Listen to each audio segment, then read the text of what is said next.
నమస్తే రమగారు. నమస్తే జయ. గోసేవ చాలా చాలా మంచిది. మంచి ఫలితాలను ఇస్తుందని చెప్తారు. ఎలాంటి ఫలితాలను ఇస్తుంది? ఏ విధమైన సేవ చేయాలి? ఎలాంటి ఫలితాన్నైనా ఇస్తుంది అది. అంతే. గోసేవ అనగానే ఒకటి గుర్తొస్తూ ఉంటుంది జయ నాకు. చిన్నప్పుడు మేము 6th 7th క్లాసుల్లో ఉన్నప్పుడే రఘువంశం చదువుకున్నాం. రఘువంశం అంటే పేరు విన్నావు కదా, నువ్వు చాలాసార్లు నా దగ్గరే విన్నాను. మహాకవి కాళిదాసు రాసిన రఘువంశం. ఈ రఘువంశం పంచమహాకావ్యాల్లో ఒకటి. రఘువంశం చదువుకోవడం అంటే చాలా పెద్ద విద్య సాధించినట్టే. మరి పైగా ఈ రఘువంశం అంటే ఏమిటి? రాముల వారి వంశ చరిత్ర. మొదట రాముడు చెప్పబడ్డు. రామాయణం రాముడు కదా, రాముడికి ముందు వాళ్ళు వీళ్ళంతా. ఓకే, రాముడికి ముందే. ఈ కాళిదాసు గారిని తలుచుకుంటేనే గూస్ బంప్స్ వస్తాయి. అసలు ఆ శ్లోకాలను తలుచుకుంటే చాలా అద్భుతంగా ఉంటుంది. దాంట్లో రఘువంశంలో మొట్టమొదట దిలీప మహారాజు చేసిన గోసేవా వృత్తాంతమే ఉంటుంది. మనం ఇప్పుడు గోసేవ మనకి ఎన్నిటికి చెప్తారు? సంతానం కలగాలంటే గోసేవ, పాపాలు పోవాలంటే గోసేవ, పుణ్యం లభించాలంటే గోసేవ. ఈ మూడిటికి గోసేవ పనిచేస్తుంది. మనం ఎక్కడెక్కడ చేసిన పాపాలు పోతాయి గోసేవ చేస్తే. గోసేవ ఎలాంటివి? గోవుకి ఏదైనా పెట్టడం, గోవు గంగడోలు నిమరటం, గోవుకి పసుపు బొట్టు పెట్టడం, గోపృష్ఠానికి నమస్కారం చేసుకోవటం, గోపంచితం నెత్తి మీద చల్లుకోవటం, గోమయంతో ఇండ్లు శుద్ధి చేసుకోవటం. ఇవన్నీ కూడా గోసేవ కిందకే వస్తాయి. వీటితోటి ఇల్లు శుద్ధి అవుతుంది, పవిత్రం అవుతుంది, మన లోపల ఉన్నటువంటి కర్మక్షయం జరుగుతుంది. ఎన్నో చెప్తారు రకరకాలు. ఈ దిలీపుడి గోసేవా వృత్తాంతము చెప్పుకోవాల్సిన కథ, చాలా విశేషంగా ఉంటుంది. దిలీప మహారాజు రఘు మహారాజు యొక్క తండ్రి. ఆ రఘువు పేరే ఈ రఘువంశం. రఘురాముడు అంటామా? రాముడిని రఘురాముడు అని ఎందుకంటారంటే రఘువంశంలో జన్మించిన రాముడని. రాముడికి ముందు పేరు చేర్చుకోగలిగిన రఘువు అంత గొప్పవాడు. చాలా అద్భుతమైన కార్యాలు చేశాడు ఆయన. అంత అద్భుతమైన వ్యక్తికి తండ్రి ఈయన దిలీపుడు. చాలా బాగుంటుంది. అయితే ఈ దిలీప మహారాజు ఏం చేశారు అంటే, ఈయనకు సంతానం లేదట. సంతానం లేకపోతే ఈయన భార్య పేరు సుదక్షిణాదేవి. ఎప్పటికీ సంతానం కలగల. ఈ రఘువంశాన్ని రాజుల గురించి గొప్పగా విషయాలు చెప్పడంలో ఆయన ఎలా చెప్తారంటే, తప్పకుండా వాళ్ళు సంతానాన్ని పొందాలి, వాళ్ళ కుమారులు రాజ్యానికి రావాలి. ఇది నియమం, ఆ కాలపు నియమం అది. సంతానం కలగకపోతే ఈ రాజ్యాన్ని ఎవరికి ఇస్తారు? ఈయన ఎందుకో తనకు సంతానం కలగట్లేదు కాబట్టి మన కులగురువు అయినటువంటి వశిష్ఠ మహర్షిని అడిగి తెలుసుకుందాం అనుకున్నాడు. భార్యాద్వితీయుడై ఆమెతో కలిసి వశిష్ఠాశ్రమానికి బయలుదేరాడు. కథ మొదలవటమే ఇట్లా మొదలవుతుంది. ఈ రఘువంశరాజుల గొప్పతనాన్ని ముందేమో కాళిదాస్ గారు, నేను ఇంత పెద్ద విషయాన్ని చెప్పబోతున్నాను, ఇది చాలా పెద్దది, నేను పొడుగాటి వాడు మామిడి పండు కోసుకోవడానికి చెయ్యెత్తినట్టు మరుగుజ్జుమండి ఆయన నేను కూడా ఆ పండు కోసం ఎగురుతున్నాను. అంటే పొడుగ్గా ఉన్నవాడు ఈజీగా పండు కోసుకుంటాడు. అవును, పొట్టివాడు ఎంత శ్రమ పడాలి, కష్టపడాలి కదా. ఆ పని నేను చేస్తున్నా అని చెప్తాడు. ఎందుకంటే ఈ రఘునామ అన్వయం వక్షే అని చెప్తాడు. ఈ వీళ్ళ దీని గురించి చెప్పడం అంటే ఏంటంటే, పెద్ద సముద్రాన్ని చిన్న పడవతో దాటినట్టు ఈ ప్రయత్నం నేను చేస్తున్నానని మహావినయంతో చెప్పుకుంటారు కాళిదాసు. ఇది చెప్పి అప్పుడు వీళ్ళు రఘువంశరాజుల గొప్పతనాల గురించి చెప్తాడు. ఏదో చెప్తాడు, సోహం ఆజన్మ శుద్ధానాం ఆఫలోదయ కర్మణాం ఆ సముద్ర క్షితీశానాం ఆనాక రథవర్త్మనాం. ఈ శ్లోకం అంటే మహా ఇష్టం నాకు. ఆజన్మ శుద్ధులు, వాడు జన్మతోటే పుటకతోటే పరిశుద్ధమైన పద్ధతి కలిగిన వాళ్ళు. ఆ తర్వాత ఎంత సముద్రమే ఎల్లలుగా కలిగిన భూమి మొత్తానికి రాజులు వాళ్ళు. తర్వాత జన్మశుద్ధనం ఆఫలోదయ కర్మణం, ఏదైనా పని మొదలు పెట్టారంటే చివరి వరకు చేస్తారు వాళ్ళు. ఫలితం కనపడే వరకు పనిచేసే లక్షణం ఉన్నవాళ్ళు. ఏదో మొదలు పెట్టడము, అది అవ్వలేదు అనుకో ఆ పోనీ లేదు ఇంకోటి మొదలు పెట్టరు వాళ్ళు. మొదలుపెట్టిన పని టిల్ ద ఎండ్ చేసేవాళ్ళు. ఎంత అద్భుతమైన క్యారెక్టర్ కదా అది. మరి తర్వాత ఆనాక రథవర్త్మనం, ఆకాశం ఈ స్వర్గం వరకు రథం మీద వెళ్ళగలిగిన వాళ్ళు. అంత గొప్పవాళ్ళు. స్వర్గం ఎక్కడుందో మన కంటికి కూడా కనపడు, దానికి వెళ్ళే దారులు తెలిసిన వాళ్ళు. అలాంటి వాళ్ళ గురించి చెప్తానంటాడు. ఎంత బాగుంటాయో శ్లోకాలు. భలే ఇంట్రెస్టింగ్గా ఉంటాయి. 6th 7th క్లాస్లో చదువుకున్నవి అవి మర్చిపోలేదు. అదే అంత చిన్నప్పుడే ఇంప్రెస్ చేసిన శ్లోకాలు అనమాట. ఆయన బాగా రాస్తారు. కాళిదాసు అంటే అద్భుతం. మహాద్భుతం అంతే. అయితే ఈ దిలీప మహారాజు గురించి చెప్తూ ఈయన ఏం చేశాడు, భార్యతో కలిసి బయలుదేరి వెళ్ళాడు. ఆ బయలుదేరి వెళ్ళే దారంతా వర్ణిస్తారు. అక్కడికి వెళ్ళిన తర్వాత వశిష్ఠ మహర్షిని కలుస్తారు. వశిష్ఠ మహర్షి ఏం చెప్తారంటే, ఈయన అడుగుతాడు, నేను సంతానం లేదు, నా పితరులు నేను ఇచ్చేటప్పుడు నేను ఇస్తుంటే నేను ఇది వదులుతాను కదా, తర్పణాలు విడిచేటప్పుడు వాళ్ళు చాలా కష్టపడుతున్నారు అనిపిస్తుంది. ఏంటి వీడిస్తున్నాడు, వీడి తర్వాత మాకెవరిస్తారు నీళ్లు అని నా పితృదేవతలు బాధపడుతున్నారు. నాకు అట్లా అనిపిస్తోంది. నా కోసం సహాయం చేయి, నువ్వే మాకు గురువి. నా సంతానాన్ని పొందే మార్గం, నాకెందుకు సంతానం కలగట్లేదో తెలియజేయి, సంతానం పొందే మార్గాన్ని తెలియజేయమంటారు. అప్పుడు వశిష్ఠ మహర్షి బాగా ఆలోచించి ఆయన తపశక్తితోటి ముందు తెలుసుకుని ఏం జరిగిందో, నాయన ఒకనాడు నువ్వు ఇంద్రుణ్ణి చూడ్డానికి వెళ్ళావు స్వర్గానికి. వెళ్ళి తిరిగి వస్తుంటే కామధేనువు కల్పవృక్షపు నీడలో తన సంతానంతో వేంచేసి ఉంది. అక్కడ ఆమెకి నమస్కారం చేయాలి. కామధేను అంటే మొట్టమొదటి ఆవు, సురలోక గోవు, కోరిన కోరికలు ఈడేర్చేది. ఆమె తన పుత్రికతోటి అక్కడ ఉంది, సంతానం ఉంది కామధేనువుకి. ఆమె అక్కడ కూర్చుని ఉండగా నువ్వు నమస్కరించకుండా వెళ్ళిపోయావు. నువ్వు ఎందుకు వెళ్ళిపోయావు? భార్య ఋతుస్నాత అయి ఉంది అంటే అప్పుడు మనం ఇదేమని చెప్తాము, మనం సేఫ్ పీరియడ్ అని చెప్తాం కదా. పూర్వకాలపు పద్ధతి ఎట్లా ఉండేదంటే, కరెక్ట్గా పీరియడ్స్ అయ్యి ఆవిడ స్నానం చేసి ఉన్నప్పుడు అప్పుడు గర్భధారణ అవకాశాలు లభిస్తాయి. కాబట్టి ఆ సమయంలో తప్పకుండా భార్యా సంగమం చేయాలి, అది నియమం. ఆమె తన కోసం వేచి ఉంటుందని ఈయన వచ్చేసాడు. నువ్వు వచ్చేసావు, ఆవిడ నీకేసి చూస్తోంది కామధేనువు, తనని చూడకుండా, సంతానంతో ఉన్న నన్ను చూడకుండా ఏ పని మీద ఇతను వెళ్తున్నాడో ఆ పని ఇతనికి అవ్వదు అని ఆమె అనుకుంది. శపించిందని పెద్దగా చెప్పబడదు అన్నారేమో, నాకు అట్లా అనిపించదు. నన్ను చూడకుండా ఏ పని మీద వెళ్తున్నాడో ఆ పని అవ్వదు, అంతే చాలు. నీకు సంతానం కలగలేదు నాయన అంటే అని నువ్వు ఆమెను సేవించాలి. భగవంతుడు నీకు ఇచ్చిన అవకాశం ఏంటంటే, కామధేనువు యొక్క పుత్రిక అయిన నందిని మనకి ఇక్కడ హోమధేనువుగా ఉంది. హోమధేను అంటే హోమానికి కావలసిన పాలు, పెరుగు, వెన్న, నెయ్యి అన్నీ ఆమె నుంచే వస్తాయి. మన ఆశ్రమంలోనే ఉంది. ఈమెని సేవించు, ఈ ఆవుని సేవించమన్నాడు. నందినికి ఒక దూడ కూడా ఉంది, చిన్న శిశువు ఉంది. నువ్వు ఇక్కడ ఉండి ఆశ్రమంలో ఉండిపోంటే తనతో వచ్చిన వాళ్ళని పంపించేసి భార్యతో సహా ఆ పర్ణశాలలోని ఈ ఋష్యాశ్రమంలోనే ఉండిపోయాడు దిలీప్ మహారాజు. వెళ్ళిపోయి ఉండి ఇక్కడ పొద్దున్నే రోజు ఏం చేసేవాళ్ళు, భార్యాభర్త ఈ ఆవుని చక్కగా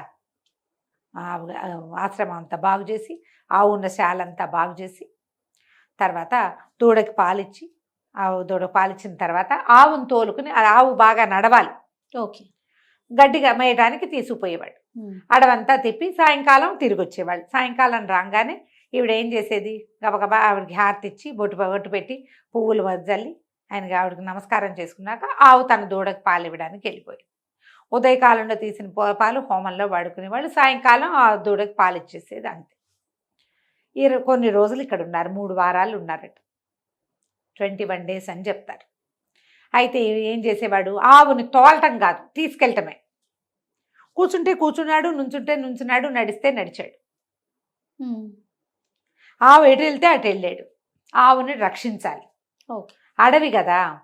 అక్కడి నుంచి దాని మీద ఏమైనా ఆవు మీద ఈగలు అవి వాళ్తుంటే ఆ తోకతో ఈయన కూడా తులిచేవాడు. తర్వాత దానికి మెడ కొంచెం దురద పుడుతుంది. ఆవులకి గంగడోలు నిమరటం ఒక సేవ. మీరు ఆవుని మొహం మీద నిమర్రు, మెడ కింద ఇట్లా వదులుగా ఉంటుంది చర్మం, గమనించండి. ఆ గంగడోలు నిమిరితే ఆవు సంతోషంగా ఉంటుంది. అక్కడ ఒక దురద వస్తుంది దానికి. మెడ నిమిరించుకుంటాయి. మీరు గమనించలేదు ఎప్పుడు, నీకు తెలియదేమో, పల్లెటూళ్ళల్లో వాళ్ళకి తెలుస్తుంది. ఆవు దగ్గర గంగడోలు అంటారు దాన్ని. ఆ మెడ కింద భాగం నిమురుతూ ప్రతిరోజు తీసుకుపోయేవాడు, తీసుకొచ్చేవాడు. అట్లా సేవించారు. సాయంకాలం రాగానే ఆవిడ పరిగెత్తుకుంటూ వచ్చేది, దూడకి పాలు ఇవ్వాలి. సాయంత్రం వేసరికి పగలల్లా ఆహార స్వీకారం చేస్తుందా, దూడ పాలు తాగేటమికి పాలు చెప్తూ ఉంటాయి, చకచకా వెళ్ళిపోవాలి. అయినా కూడా ఆవిడ ఓపికగా నందిని ఈ సేవ తీసుకుని రాణిగారు చేసేది సుదక్షిణాదేవి చేసిన సేవను తీసుకుని అప్పుడు దూడ దగ్గరికి వెళ్ళేది. ఉమ్. ప్రేమగా సేవింపజేసుకునేది ఆవిడ. ఈయన సేవించేవాడు. 21 రోజులు గడిచాక ఏమైందట, ఈ ఆవు అలా వెళ్తూ వెళ్తూ ఒక గంభీరంగా ఉన్న ఒక కొండ గుహలోకి ప్రవేశించింది. ఉమ్. ఈయన గబగబా ఆవును రక్షించడం చటుక్కుని భయమైపోయింది, లోపలికి వెళ్ళిపోయింది. వెళ్ళేసరికల్లా ఓ పెద్ద సింహం వచ్చి పడింది ఆవు మీద. పడేసరికల్లా ఈయన ఏం చేశాడు, ఆవును రక్షించడానికి ఈయన ధనుర్బాణాలు ఏవో ఉన్నాయి, ఆవు మీద ఇది చేయబోయాడు. అదే ఈ సింహం మీద, సింహాన్ని ఆపడానికి ప్రయత్నం చేశారు కల్లా బిగిసిపోయేట ఒళ్ళు. ఆయన ఏమి చేయలేకపోయాడు. ఉమ్. ఇదేమిటి, నేనేం చేయలేకపోతున్నాను, ఆవు మీద సింహం పడితే నేనేం చేయాలి, సింహాన్ని శిక్షించి ఆవును రక్షించుకోవాలి. ఉమ్. ఆవు గోసేవ కదా మనం చేసేది, గోరక్షణ మన బాధ్యత. శరీరవయవాలు కదల్లా. ఉమ్. ఆ లోపల ఒక ఉద్వేగం వచ్చేసింది, తను రక్షించలేకపోతున్నాను. ఈయన కరచరణాలు కదలకపోయేసరికల్లా గట్టి ప్రయత్నం చేస్తుంటే ఆ సింహం వికవిక శబ్దం చేస్తూ చెప్పిందట, నేను పరమేశ్వరుడి బంటుని. ఉమ్.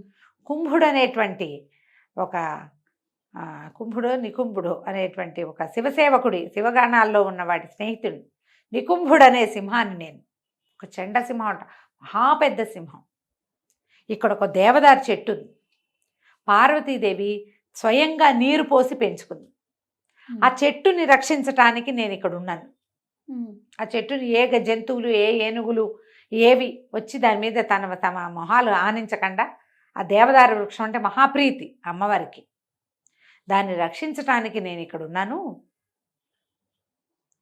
ఇక్కడికి ఈ ప్రాంతానికి వచ్చిన జంతువులు నాకు ఆహారంగా పరమేశ్వరుడు విధించాడు. వచ్చింది నేను తింటాను. పైగా నేను ఇట్లాంటి వాడిని కాను. నంది మీద ఎక్కటానికి పాదపీఠంగా ఉంటాను నేను. నంది మీద ఎక్కడానికి ఒక స్టూల్ మీద నుంచి కదా నంది మీదకి ఎక్కాలి, ఆ స్టూల్ నేను. అలాంటి వాడిని శివపాద స్పర్శ, గిరిజాపాద స్పర్శ కలిగి ఉంటాను నేను.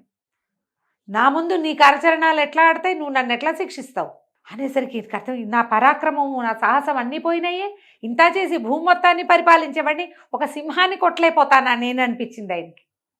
అవమానపడిపోయాడు ఆయన, బాధపడ్డాడు. గోవును రక్షించాలి, సింహాన్ని శిక్షించాలి, నా శక్తి ఎందుకు చాలటం లేదు.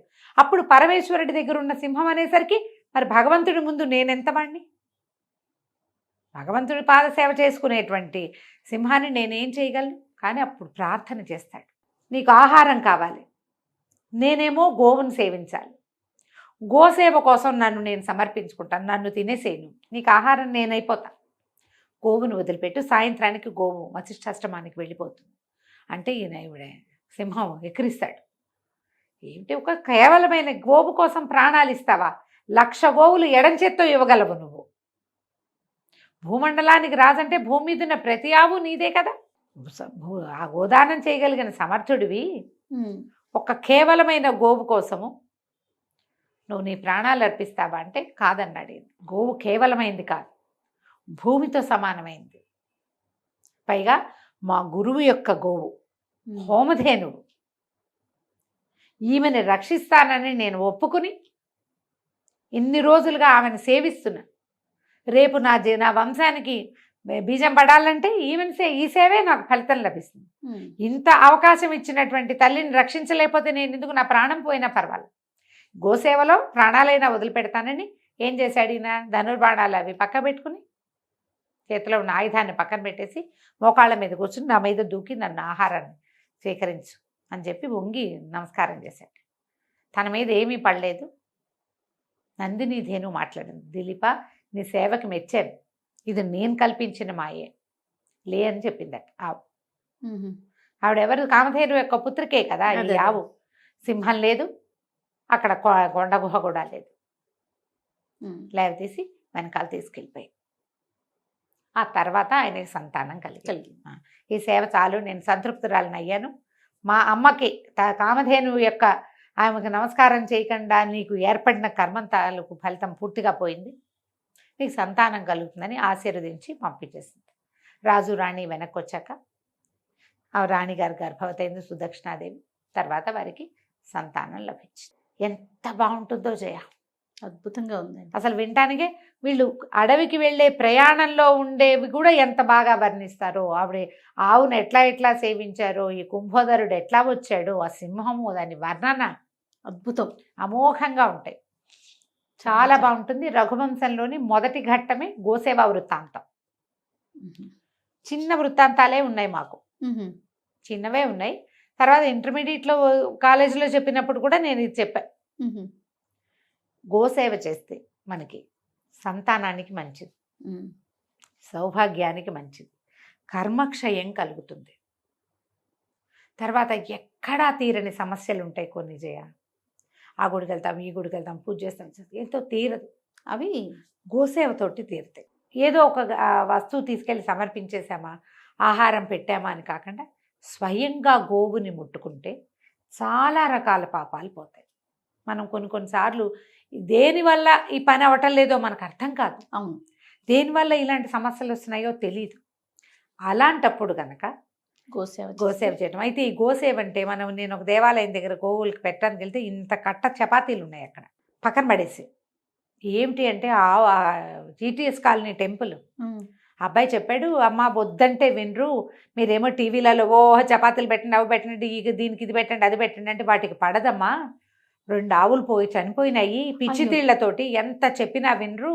చపాతీ ఒక చిన్న ముక్క, ఇంత ముక్క పెడితే సరిపోదా, కట్టలు కట్టలు తెచ్చి పెట్టేసేస్తారు, వాటికి ఏం తెలుస్తుంది, తినేస్తే డబ్బులు చేసేస్తాయి. ఆవుకి ఇవి పెట్టకూడదు అని నియమం ఉంటుంది. నేను ఉలవలు పట్టుకెళ్తాను జయ, ఎప్పుడైనా ఒకసారి ఉలవలు ఒక రోజంతా నానబెట్టి మర్నాడు ఉడకబెట్టి ఒక 3 గుప్పెళ్ళు అన్ని ఉలవలు పట్టి తీసుకెళ్తాం. దీనికి పెట్టద్దు అంటే దానికి పెట్టం, అమ్మ దానికి పడదమ్మా పెట్టకండి, ఈ ఆవుకు పెట్టండి, అవి తింటుంది. కొన్ని మాకు వద్దంటాయి, ఒప్పుకోవు, కొన్ని ఆవులు తినవు. నాకు తెలగపిండి పెట్టాలని ఉంటుంది, ఊళ్ళల్లో మేము తెలగపిండి పెట్టేవాళ్ళం. తెలగపిండి అంటే ఇక్కడ అలవాట్లేదమ్మా, అవి తినవు, పెట్టకూడదు అంతే. అవి తినని వాటిని పోనీ వాటికి జబ్బు చేస్తుందని తెలిసినప్పుడు పెట్టచ్చునా మనం, జాగ్రత్తగా పెట్టకూడదు. అవేమిటో చెప్పాడు, అవేవో కాయలుగా వచ్చేస్తాయట ఒంటి మీద, పాపం. అయ్యో, చాలా బాధపడతాయి. మీరు గోసేవ చేస్తే ఏదో పుణ్యం వస్తుందని గోవులకు పడని ఆహారాలు పెట్టకూడదు. సంరక్షకుడు లేకుండా మీరు పెట్టకండి. పక్కన వాడు ఉండి, ఒక మనిషి ఉంటాడా, ఎవరో గోసేవ సంరక్షణ చేసేవంటాడా, ఈ ఆవుకి ఇవి పడవమ్మా అంటే నేను పట్టుకెళ్ళాను కాబట్టి పెట్టాల్సిందేనని అనుకోకండి. ఇంక వేటికైనా పెట్టండి, ఎవరికైనా దానం చేసుకోవచ్చు కదా. గోసేవ చేయండి అనగానే ఇలా అయిపోతారు. చూసి జాగ్రత్తగా పాపం మూట కట్టుకోకండి. పుణ్యం సంపాదించే క్రమంలో పోయి పుణ్యాన్ని పోతే పాపం ఎదురైందని ఆ పని మాత్రం చేయకండి. వాటి మరణానికి కారణం ఏమిటి, ఇంకేముంది, మన సేవ అదే కదా, గంగలో కలిసినట్టే మొత్తము, పాపం వస్తుంది కదా. చూసుకుని చేయండి. గోసేవ వల్ల చాలా మంచి ఫలితం లభిస్తుంది. తప్పకుండా రమ్మగారు. నమస్తే. నమస్తే. సుమన్ టీవీలో మీ పర్సనల్ అండ్ బిజినెస్ ప్రమోషన్స్ కోసం కింది నెంబర్కి కాంటాక్ట్ చేయండి.